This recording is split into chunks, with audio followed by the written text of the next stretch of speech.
Hello and welcome. My name is Peace Mitchell and I'm co-founder of Osmompreneur, the Women's Business School and Women Changing the World Press. Before we begin today, I'd like to pay my respects to the traditional owners of the land that I live and work on today, the Mamu people of North Queensland, and I'd like to pay my respects to traditional owners and elders, past and present, right across Australia and the Torres Strait. Well, we're here today to celebrate the launch of our new book, Women Leading the Way. This beautiful book shares the stories of 29 incredible women in leadership, and they talk about their own personal journey to becoming leaders. And I'm so excited to have 5 of them with me today who we will be talking to. And to begin, I'd love to introduce our first speaker. Please join me on stage, Dr. Aparna. Hello, Peace, and hello, everybody who's watching live. It's so wonderful to have you here today, Dr. Aparna. For people who haven't met you before, I would love you to introduce yourself and tell us a bit about you and the work that you do. So, as I've mentioned, first of all, it's an honor to be a part of this book and a privilege. Thank you, Peace, for giving me that opportunity. Professionally, I'm a radiologist and I work part-time. I'm a mother of 2 wholesome teenage boys. I am a woman who loves self-development, and am very passionate about my creative pursuits. So I'm a part-time professional musician. I have my own YouTube channel, and I'm a debutante author with my first book, Forget Me Not, just come out 4 weeks ago.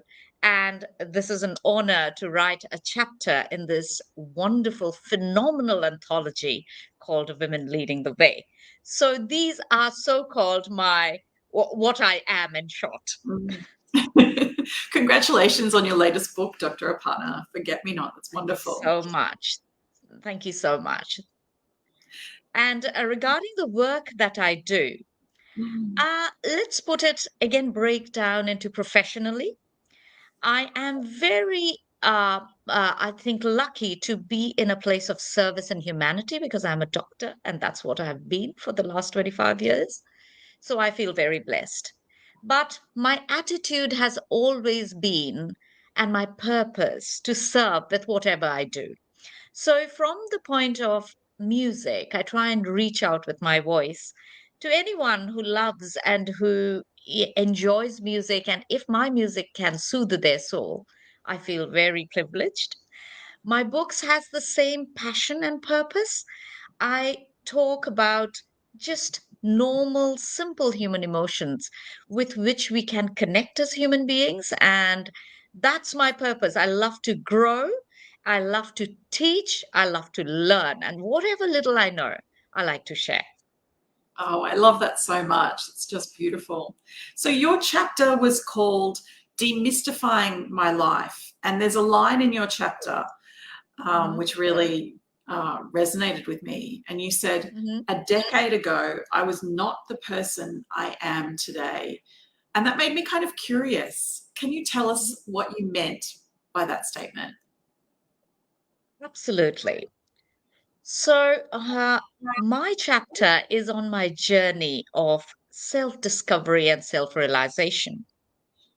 So, I was a perfectionist by nature, overachiever, who believed that you had to rush and speed up to achieve all your goals. I achieved all my goals. So called, I was a successful doctor, I had a brilliant career, I was a loving wife, I had children, I had abundance, name it.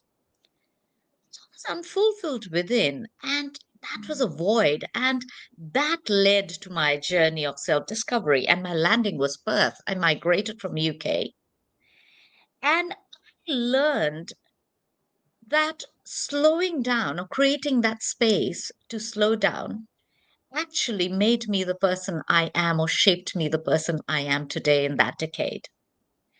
So what I learned is when I create and take actions from a place of slowing down, it's more effective and more productive.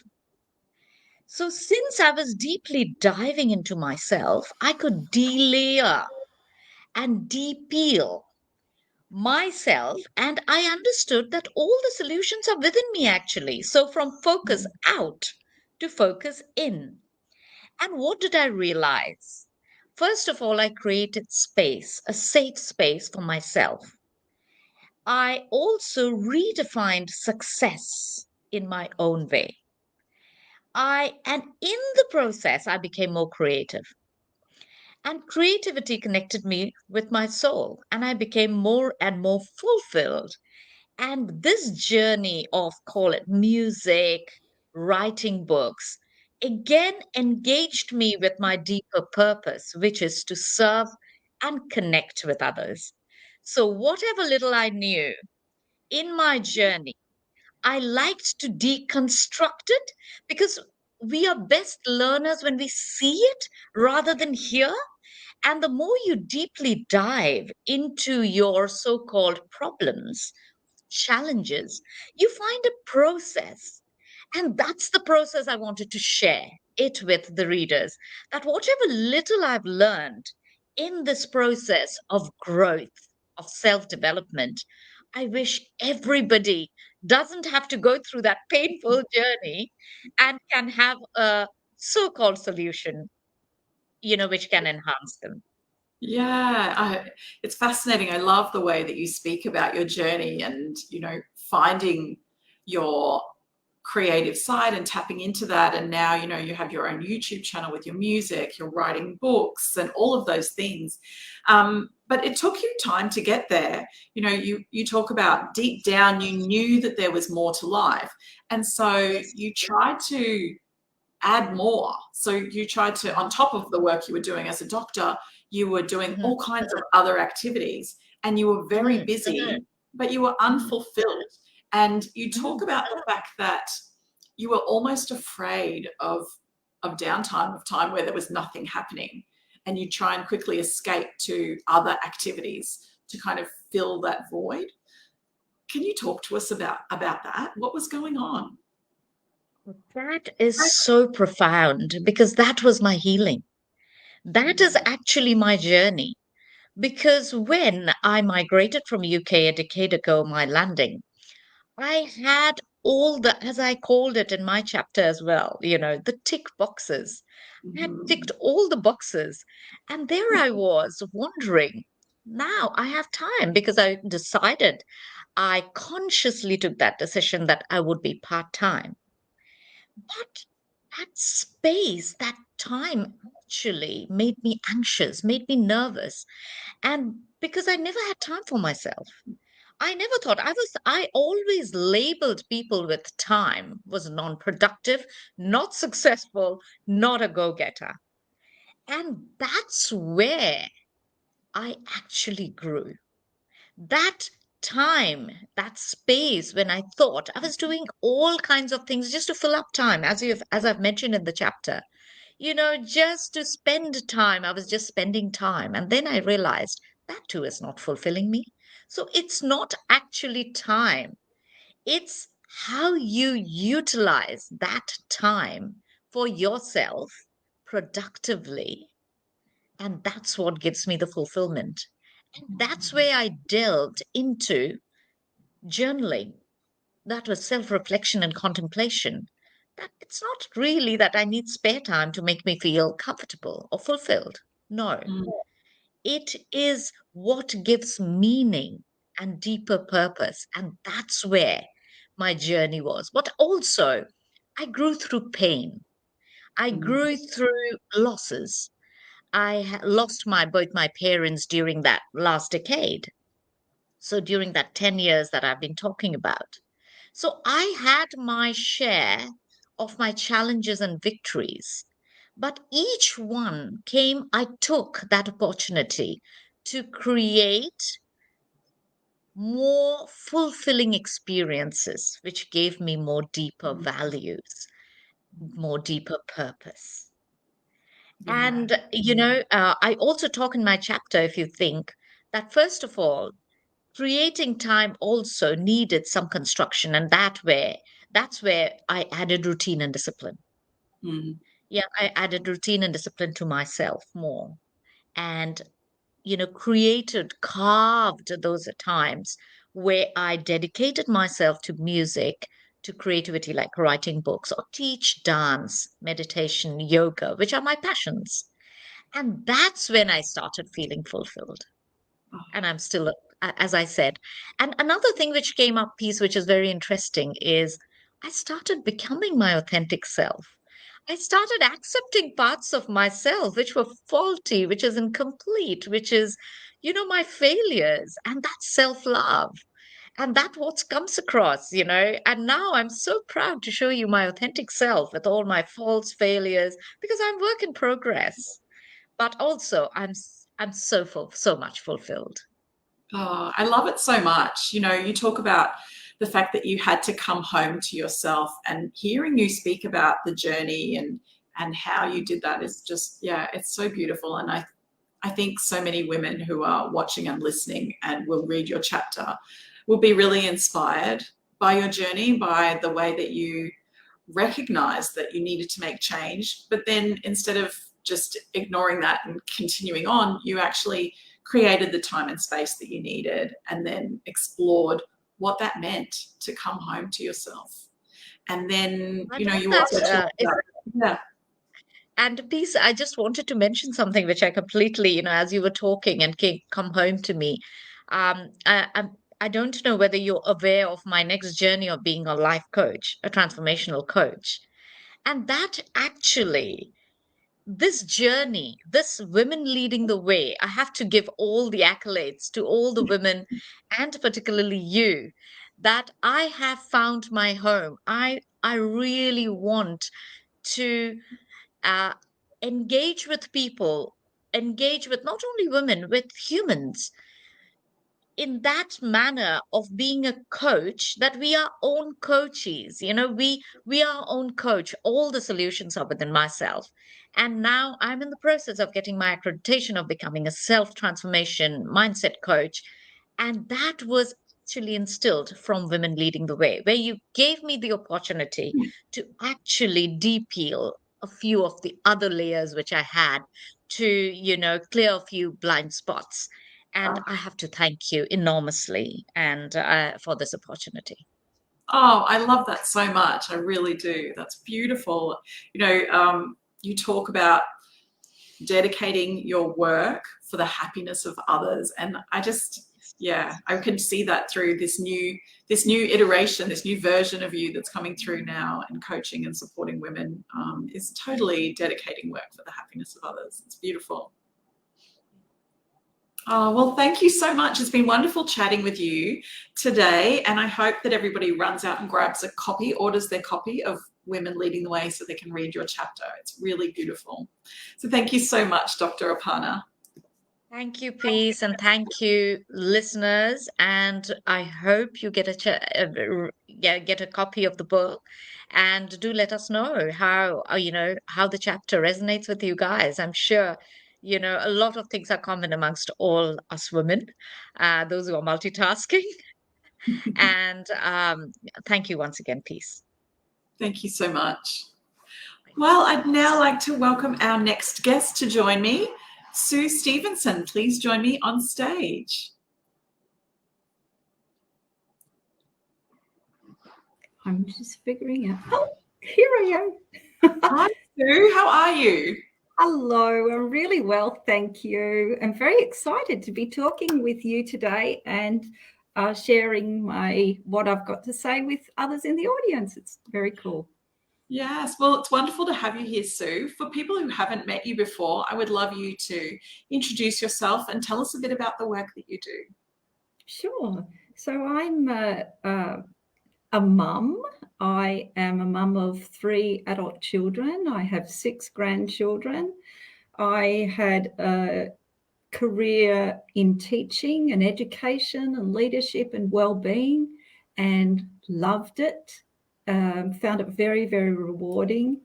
And I had a history throughout my whole life, which I hadn't become aware of until much later in my life, of experiencing quite significant anxiety.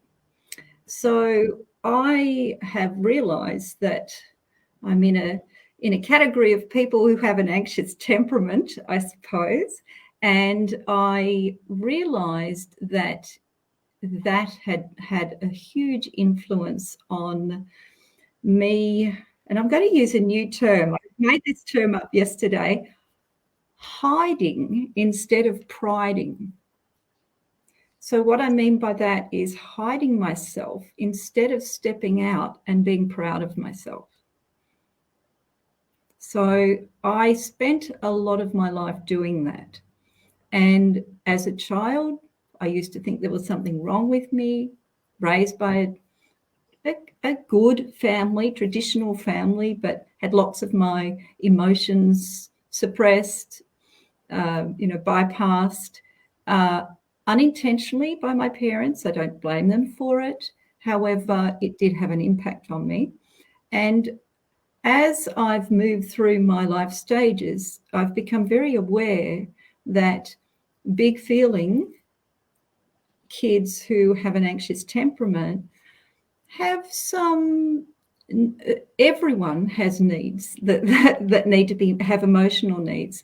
They in particular can be kids that display outbursts, emotional meltdowns, can struggle to put themselves out there, can hold themselves back and allow themselves to not be themselves, to be honest.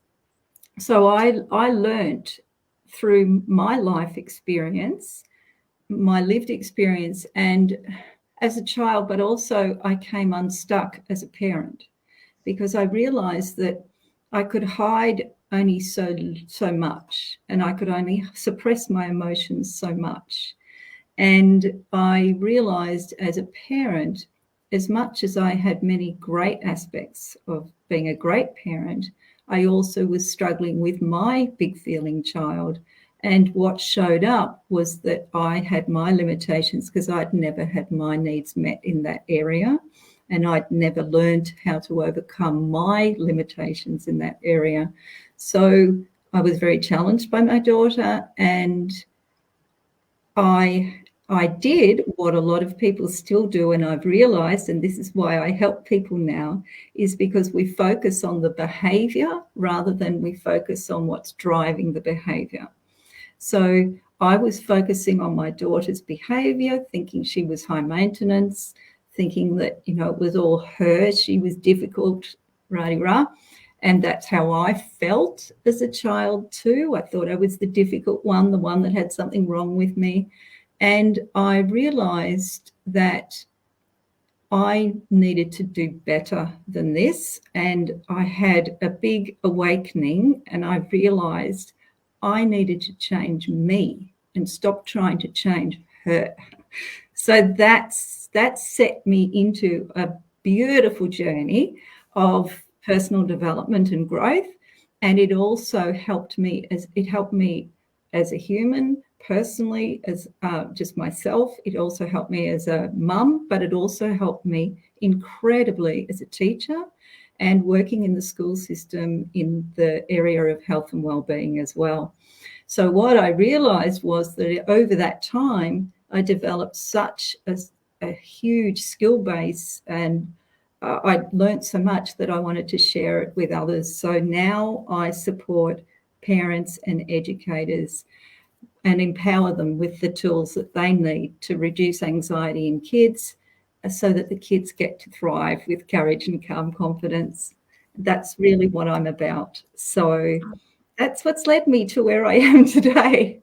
Yeah, it's beautiful, Sue. It really is, the work that you do in supporting families and individuals to navigate anxiety, because anxiety has become, a big problem in society. We're seeing highly increased rates of anxiety across the globe, and people aren't aware. Like you're talking about when you were a child, it wasn't called anxiety. You weren't diagnosed. You didn't even realize it was a thing until you were much older, until you were a parent. So I think having the tools and having the conversations like this one around what anxiety is and how we can, as parents, support our children with anxiety, but also how, as people, we can support our own anxiety and with the tools that we need. Yes. It's important. And how we can completely turn it around. I would never, ever have imagined that I could be here doing what I'm doing today. Even doing this for me, the past me, would have terrified me, and I just wouldn't have even considered it. So I know that it can be turned around. I know that we can do it differently. Yeah, because anxiety does stop people from doing things, from living their life, from that fear and the anxiousness around that completely holds them back from doing things. Yes. So what I learned predominantly was that I needed to change my whole perspective. Mm-hmm. When I changed my perspective and I started to look within, and I just heard Dr. Aparna talking about that too. When we change our perspective and we start to look within and we start to support ourselves and connect with our soul, our true self, and align with our soul, that's when we can start growing. Until we're seeing it from our limited perspective and we're not growing, we're just sticking to our repertoire of thinking and behaving. As long as we stay there, we stay stuck in that way of living. And I've realized that we're either in contraction or expansion, and I want to be in expansion, and anxiety is contraction. Yeah. There was something you talked about in the introduction about hiding, not priding, and I hadn't heard that phrase before because you came up with I made it up yesterday. Which I love, but it makes so much sense, and I see it all the time because we work with women who are running businesses and they are afraid to promote themselves. They're afraid to speak on video, on camera, on social media. They're afraid to nominate themselves for awards and promote themselves in any way. And so we see a lot of that hiding. And I think that that's a result of fear. They're afraid to show up. They're afraid, what if I get criticized? What if I say the wrong thing? What if people think that I'm big noting myself? All of these kind of thoughts are running through their head, and that fear is holding them back from achieving things in their business and promoting their business. We have to promote our business. It's what we do as a business owner. But that fear, that anxiety is holding them back from being proud of their achievements and talking about how they can help you through their business and what they do. Yes. And anxiety is fear. Anxiety is fear playing out. Yeah. So what advice would you have for someone who was recognizing that they are hiding and they're holding themselves back because of fear? Well, they could reach out to me because I think what I help most with is helping people to also change their perspective. So this is my mantra: what you believe is possible is possible. And if we are believing that something's not possible or we're doubting ourselves, we need a new perspective. And we need to do things differently. So if we are thinking that and believing that, if we want to change that, then we need to reach out and get someone who has the expertise to be able to help shift that. Because what I realized was too many of us, and me included, try to do it on our own, and we try to battle it out. And we've learned that accepting help, reaching out for help is a weakness. Many of us have got that kind of belief. We've been raised with that. You've got to battle it out. You've got to tough it out. Reality of it is we're battling it out within our own repertoire, within our own perspective. So unless we change that perspective, nothing's going to change. We stay looping in that anxiety cycle. I describe it as the anxiety cycle. We stay looping in problem. So we're stuck in problem instead of shifting to solution. And it's fear that keeps us stuck in problem, because our brain wants to conserve energy at all times. And our mind keeps wanting to pull us back to the familiar. It pulls us back. So I say to myself, if it doesn't scare me, it's not worth doing. And now I know that there's plenty of things that are worth doing that don't scare me, because I have a beautiful family and I spend time with them. However, if it's something for my business, and if I want to grow, I need to step outside my comfort zone. But our brain will do anything to keep pulling us back and sabotaging ourselves and coming up with all these excuses and reasons not to do the thing, because our brain wants to conserve energy at all times. So it's a nature, and it takes more energy to do something different. So it wants to just keep pulling us back to the old ways of functioning. But that's easier for our brain. So if we listen to that, and it's because it's going to scream at us, don't do it, you're no good, you're not good enough, it's too scary, and it's going to feed us with all that to pull us back, so that it can then just go, good, we're going back to our old familiar, which sucks. So it's not the comfort zone. Even people use the term it's the comfort zone, but in my opinion, it's the discomfort zone, because we're pulling ourselves back and we're contracting ourselves again. Yeah.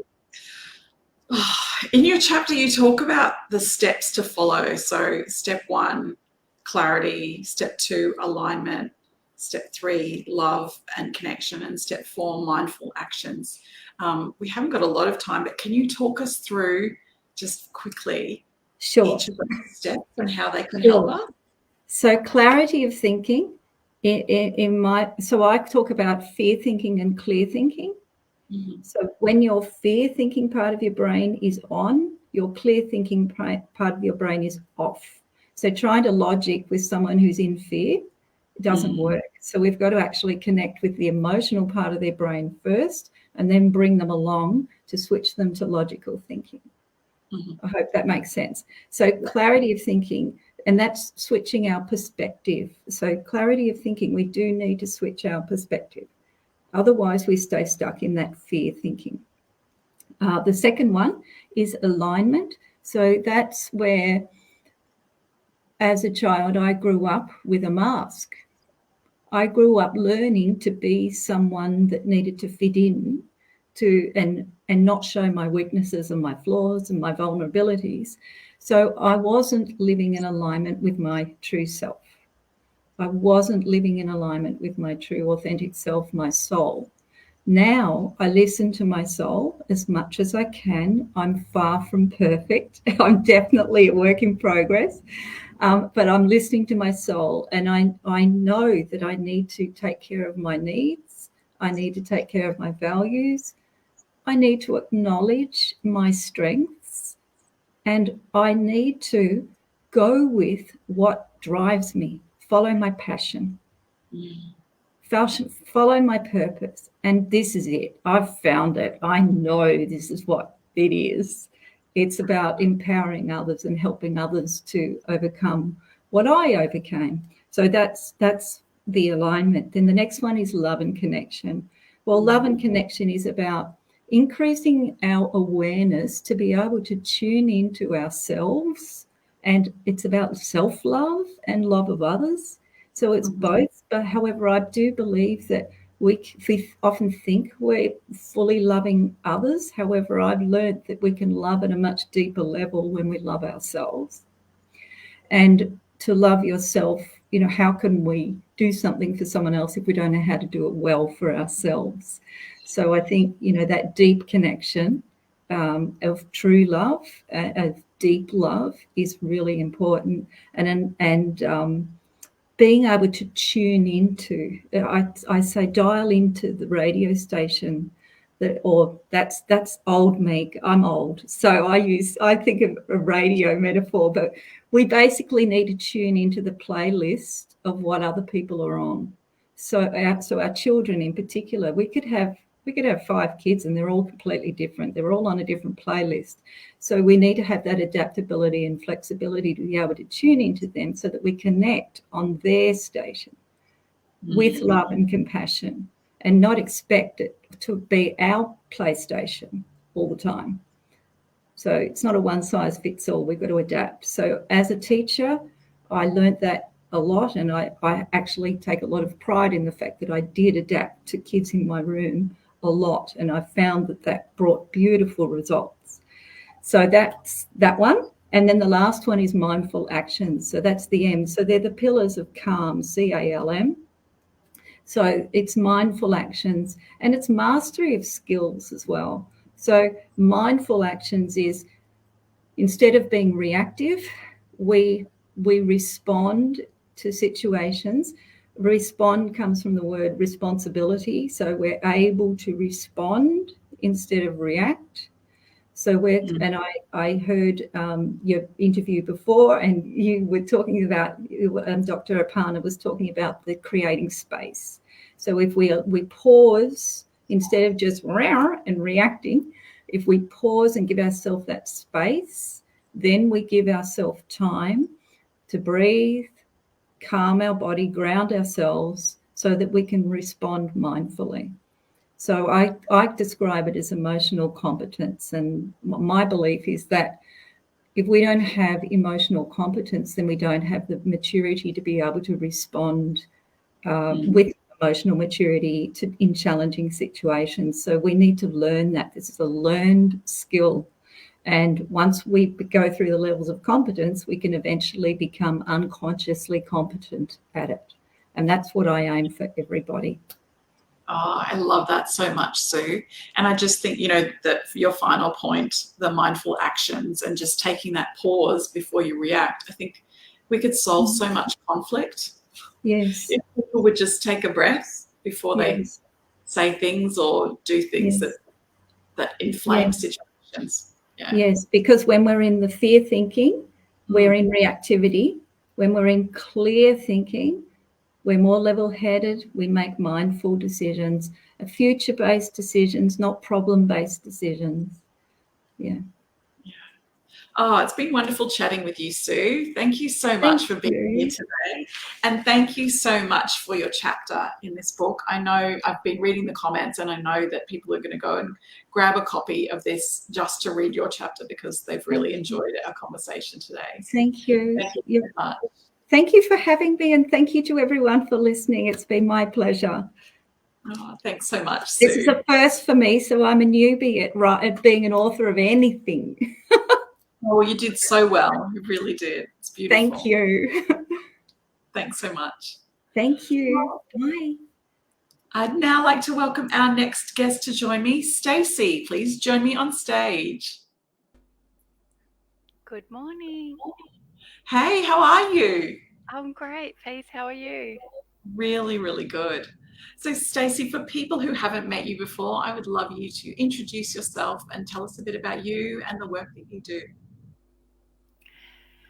Thank you. I'm Stacey Barrass. I'm the founder and managing director of Goddess Cleaning Group. We're a registered social enterprise that supports women from disadvantaged and domestic violent backgrounds. We provide a service in the cleaning industry, across commercial, industrial, residential, NDIS and My Aged Care platforms. So we bring these amazing women in and we help rebuild their self-esteem and refill their confidence cup and give them an ethical work platform and an opportunity to get back on their feet and earn some money, put the food on the table and keep the roof over their heads and, start to feel comfortable and confident that they can step forward into their power to be the best version of themselves after their trauma.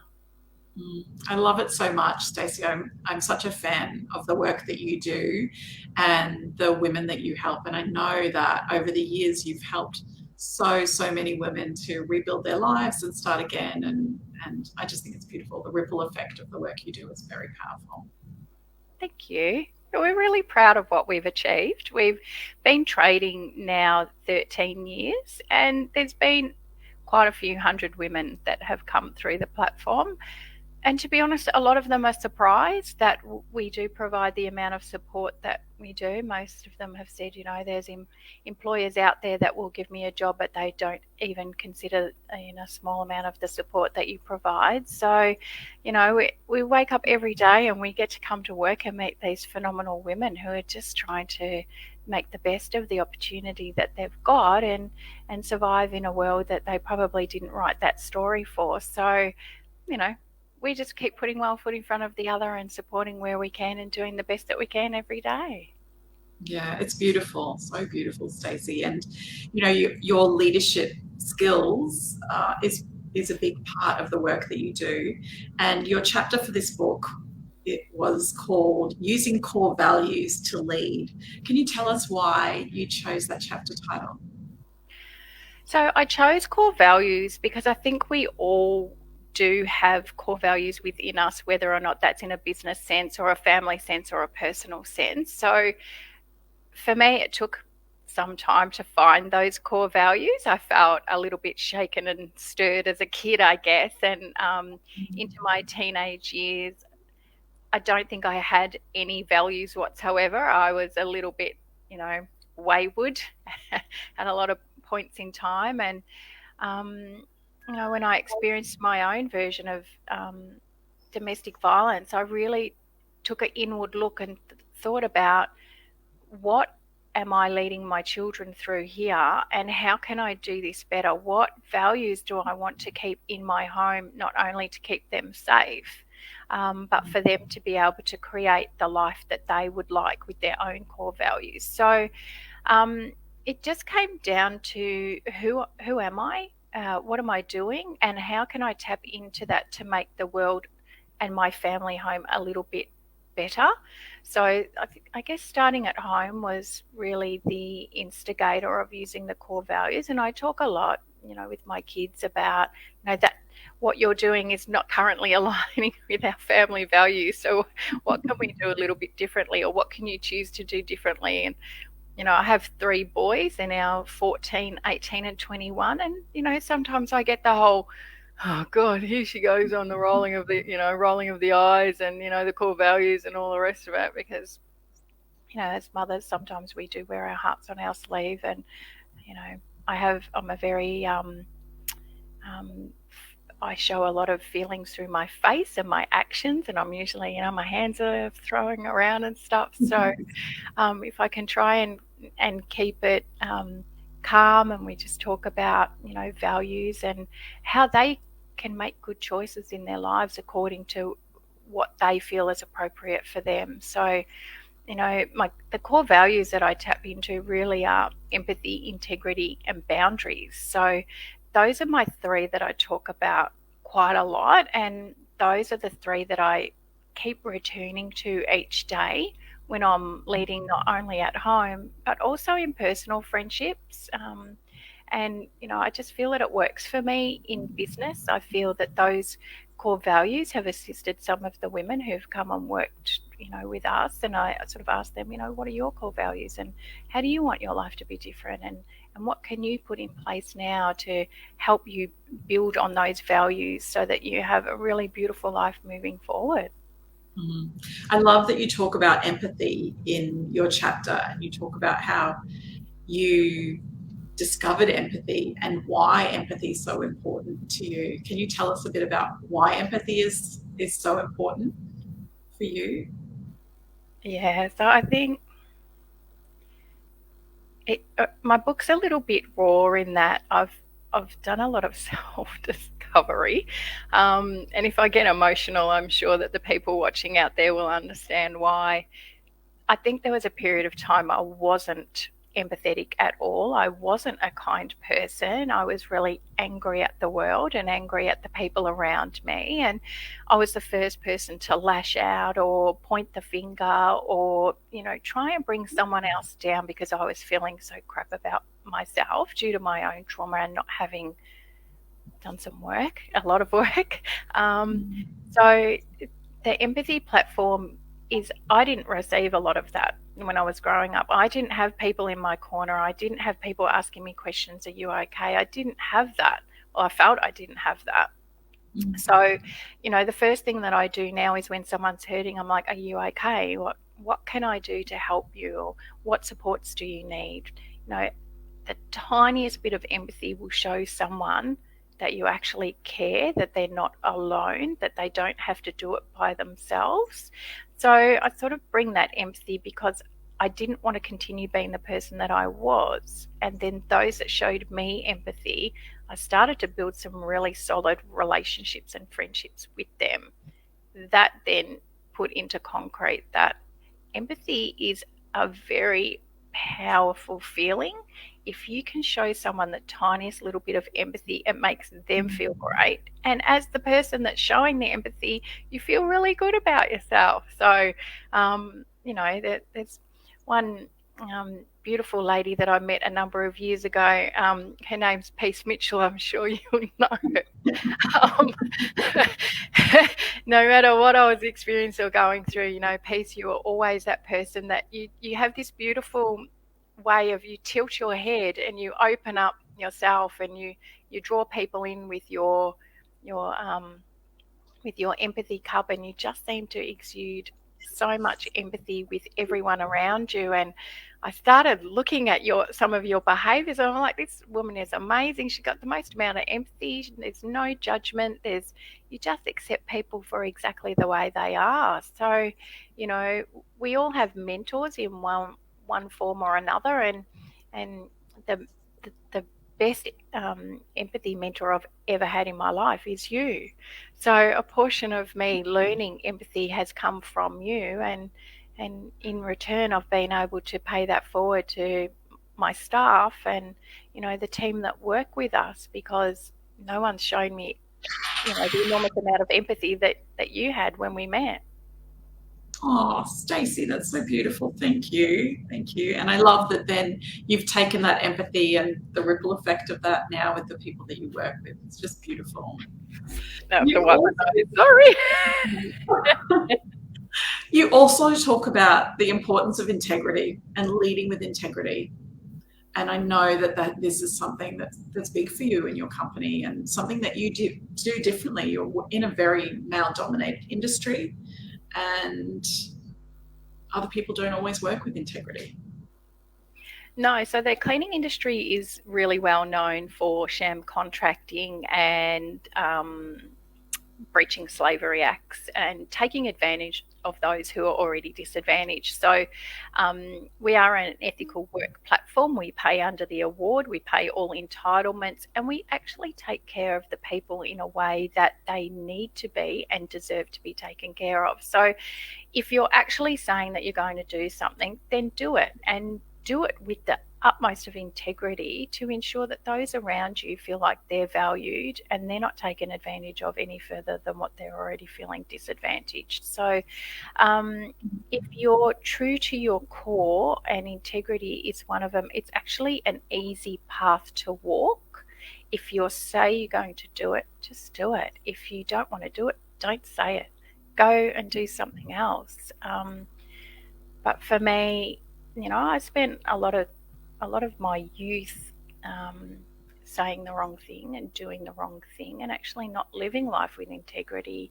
And all it does is start eroding your own self-esteem. So once you've got, some integrity internally, you can actually build on that for your own life. And once people see that you are someone that has integrity, it starts to build trust and a comfortability. So I know that when a team member comes to me and they want to open up and they want to talk to me about something that's important to them, if I didn't have the integrity that I have, they wouldn't open up to me. They wouldn't share any of their personal trauma. They wouldn't feel that they could come to me with, future issues. So building integrity, not only for myself, but for my team, enables us to have quite a solid business and a trustworthy business, so our team members feel valued. So integrity really means everything to me. If I say I'm going to do it, I'm going to do it. You know, some days are better than others. Some days I get more done than others, and I'll get it done eventually. It might not happen in everyone else's time frame, but for sure it'll happen. And as long as, you know, people who walk away from any interaction with me, if they feel good at the end of that interaction, then I sort of measure that on my level of integrity and whether or not I've been true to myself. Yeah, beautiful.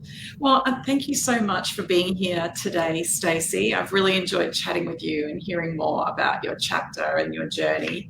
And I just loved reading your story and the personal journey that you've been on to become the person who walks in those values and lives by those values. And it flows through in everything you do with your family and your work and your team as well. So thank you so much for being here, and thank you for sharing your chapter in here. I know that our readers are going to love reading your story and hearing about the work you do.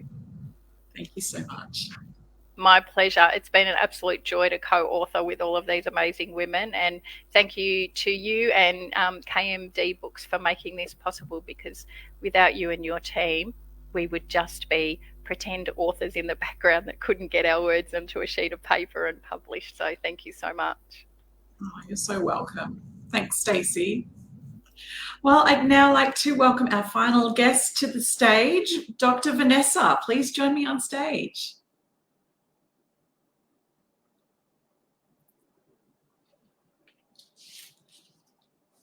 Hello, I can't hear you for some reason.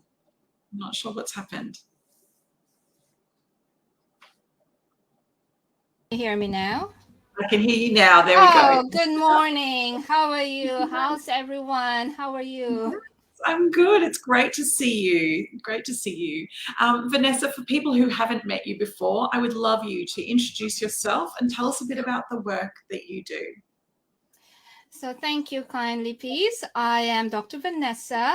I am a medical doctor specializing in breast and interventional radiology. I am a wife, a mom of two beautiful, lovely kids, and I am also a business owner, an entrepreneur of women's and breast imaging in Cottesloe, Western Australia. And I am a passionate educator. I teach medical students and trainee sonographers. I'm an author of 4 anthology books. This is my 4th anthology. And I am also still writing, so I'm a writer. And on my free time, I love to swim, bike, run. I am a triathlete. And also, from the last time I saw you in New Year's in Sydney, I became a mom. I became a mom of a beautiful fur baby. He is a 6-month-old puppy named Truffle. Oh, adorable. So your chapter is called Pursuit of Your Passion Through Perseverance and Pride. Can you tell us a bit about your chapter? So in my chapter, I talked about my journey towards towards my leadership, my self-leadership. I talked about my 9-step framework, if you like, of how I became who I am. Because from the last time I became a first-time author back in 2021, I'm not the same person. I'm not the same person. So I have transformed, and through the writing journey of becoming an author, I was able to discover myself. It was a journey of self-discovery and self-revelation of who I am and who am I really, and what are my pillars and my my framework of how I became a leader, because I didn't think I can be a leader. So do you want me to talk about my 9-step framework? Well, I just wanted to talk about the fact, in your chapter, you say that you were quite shy in school as a child, and that when you were growing up, you were taught to be humble and modest with your achievements. And in fact, most of the time you even downplayed them. And so you've overcome a lot of that to become a leader and to show up the way that you are today. You know, as an author, you're an international speaker, you're doing so many things. Can you tell us a bit about that transformation that's happened? Yeah, thank you for asking. So when I from the beginning, before coming over in Australia, I was really, oh my God, I don't know. I'm not this fluent, as you know. I'm not this talkative in English, and we were taught in English in the Philippines, but we always speak in Tagalog anyway after school. And so coming to Australia, it was so daunting for me because, oh my God, I need to speak in English all the time. So I wasn't that expressive, and I always try not to talk so that I don't make mistakes. And so as a doctor, for me, it was embarrassing because I should know how to speak fluently English, but I feel like I didn't know how to speak in English fluently. But throughout the years, and then becoming a qualified radiologist, and then becoming a business owner, said, okay, I can do this. I can be a leader. I'm a doctor. I should know this. But little did I know, I became so maybe overworked, micromanaging, trying to control everything and anything. And it's just not sustainable. It can lead to burnout. So throughout the years, I've realized that, hang on, I need to start going deep down, do that inner work, do the self-aware leadership first before I can leave my team. Because as for a mom, a radiologist, and wearing many hats, it can go out of control at home and at work. And you go home feeling exhausted, feeling depleted, and I felt like a failure mom and a failure leader at work. So the 9-step framework and the journey towards the writing of the Courage and Confidence Global Girls book, The Power to Rise, and This Women Lead the Way, led me to these 9 pillars of me becoming a self-aware leader. So I became my own director, own coach, and, in charge of my life. I need to be in charge of me first before I can lead others, before I can lead my home, my kids, my family, and my work. And then that made me reinvent myself. Every day I am becoming a better version of myself, being a self-aware person and a self-aware leader. And then by that time, when I was writing my first book, Courage and Confidence, and being in the Osmanpreneur community, I'm so grateful for that, because I realized that I need to celebrate my victories. I didn't realize that I done these things to become who I am now. So I'm so grateful for that journey, and I think, yes, we can. It's not being boastful. It's actually giving myself a pat on the back. Oh my goodness, Vanessa, you've done great things, and you should be proud.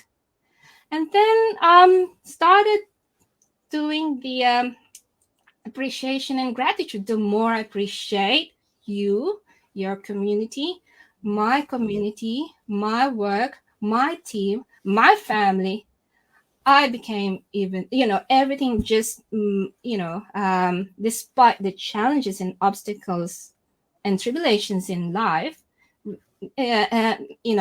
despite the fact that people think that my life is great, but I still, there's still challenges every day.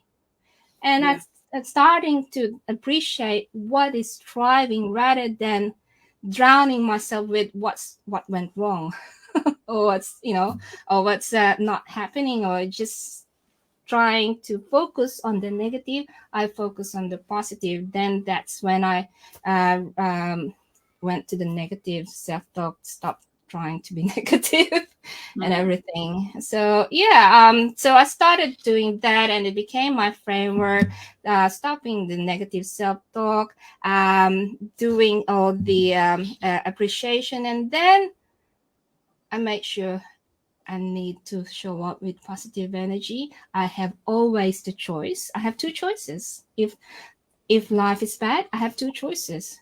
Do I choose to be drowning myself in that negativity? Or do I choose to see the other side, the positive side of this challenge or challenges or obstacles? You know, you have the choice. And then I go to the self-education and self-investment. I invested a lot on my education, on my self-growth and development, personal growth and development, professional growth and development. I talk about a lot about that.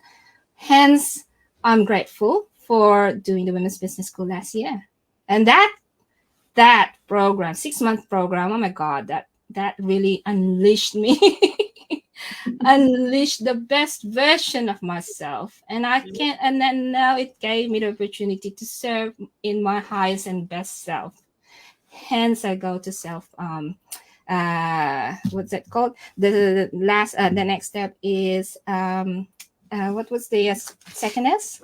The servant leader, sorry. The servant leader. Servant leader, yes. Then I can serve my home in my highest and best self.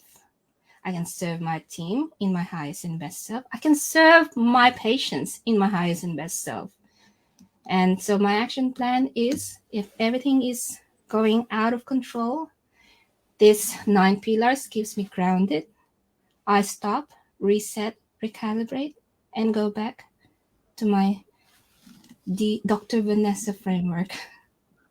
I love that so much. I love that you've created a framework and all of those lessons and learnings that you've incorporated into your 9 pillars. It's really beautiful, it really is. And in the way that you're showing up, I've seen the growth happen in you, and your confidence has grown. The opportunities, you're attracting new opportunities to you all the time now as well. It's really exciting to see. It is hair racing to think about and going back and reminisce all those beautiful memories of growth and development. Mm-hmm. Beautiful. Well, thank you so much for being with us today, Dr. Vanessa, and thank you so much for your chapter in our new book, Women Leading the Way. If anybody would like to grab a copy, we will put the link to pre-orders in the comments below. So thank you so much. Thank you for having me, and thank you for being a part of this beautiful project, empowering project, and I'm so honored to be amongst the great women leaders in this book. Thank you. Thanks so much. Well, thank you to everybody who's tuned in today, and thank you to everyone watching on the recording. We hope you've enjoyed this session as much as we have. It's just been absolutely wonderful talking to our authors today. Thanks so much, everyone. Bye.